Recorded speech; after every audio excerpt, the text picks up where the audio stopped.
Scala insisted that his father often referred to him as a scalawag, which was a fancy name for a rascal or a thief. He felt that since his father had christened him as such, he had every right to own the name and simply shortened it for ease of pronunciation.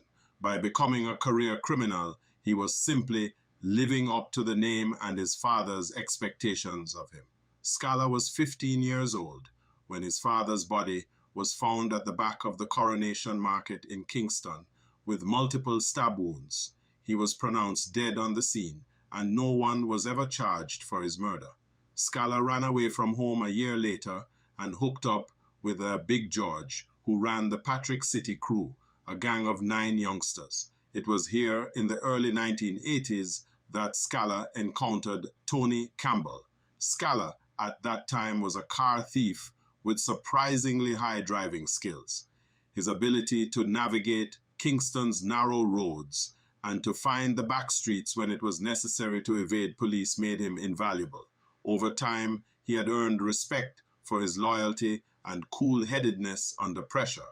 It was this level-headedness that allowed them to escape from the calamitous robbery scene that fateful morning more than a decade earlier.